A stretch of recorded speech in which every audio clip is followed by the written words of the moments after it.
स्वागत है आप सभी का हमारे चक्री म्यूजिक पर।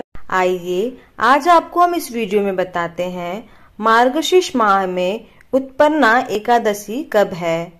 इस व्रत के नियमों का रखें विशेष ध्यान और जाने व्रत की विधि। हिंदू धर्म में एकादशी के व्रत का विशेष महत्व है। कहते हैं कि हर व्रत का महत्व अलग होता है। भगवान विष्णु की कृपा पाने के लिए एकादशी का व्रत रखा जाता है। हर माह में पड़ने वाली एकादशी को अलग अलग नाम से जाना जाता है। मार्गशीर्ष माह की कृष्ण पक्ष की एकादशी को उत्पन्ना एकादशी के नाम से जाना जाता है।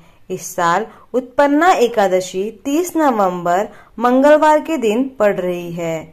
इस दिन विधि विधान के साथ भगवान विष्णु की पूजा अर्चना की जाती है। कहते हैं कि एकादशी का व्रत रखने से मृत्यु के बाद मोक्ष की प्राप्ति होती है और इस दिन जन्म में सभी पापों का नाश होता है।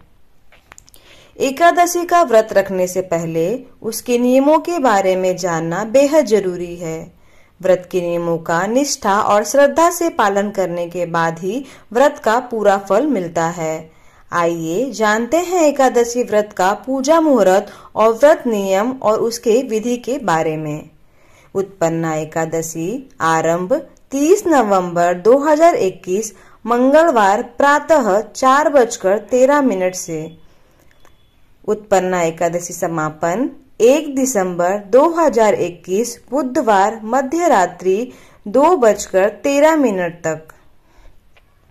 पारण तिथि हरिवासार समाप्ति का समय प्रातः 7:34। द्वादशी व्रत पारण समय 1 दिसंबर 2021 प्रातः 7:34 से 9:01 तक।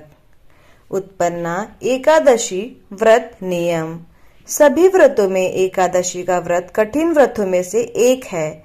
कहते हैं कि एकादशी का व्रत 10वीं तिथि की शाम सूर्यास्त के बाद से ही शुरू हो जाता है और एकादशी का व्रत द्वादशी तिथि पर समाप्त होता है। इसलिए उत्पन्ना एकादशी के व्रत के दौरान व्रत नियम का विशेष ध्यान रखना जरूरी है। 10वीं तिथि पर सूर्यास्त से पहले भोजन करना चाहिए। इस दिन तामसी भोजन से परहेज करें और सात्विक और हल्का आहार ले। इसके साथ ही ऐसा भी कहा जाता है कि जो भी व्यक्ति एकादशी व्रत शुरू करना चाहते हैं वे उत्पन्ना एकादशी के व्रत से शुरू कर सकते हैं। उत्पन्ना एकादशी व्रत का विधि। उत्पन्ना एकादशी व्रत के दिन ब्रह्म मुहूर्त में उठकर स्नान आदि करके व्रत का संकल्प ले। फिर मंदिर में भगवान विष्णु जी के आगे घी का दीपक जलाए, फल फूल आदि से पूजन करें। उत्पन्ना एकादशी पर पूरे दिन उपवास रखकर श्री हरि का स्मरण करें। इस दिन में सोना नहीं चाहिए। द्वादशी तिथि को प्रातः जल्दी उठकर स्नान करने के बाद फिर से पूजन करें।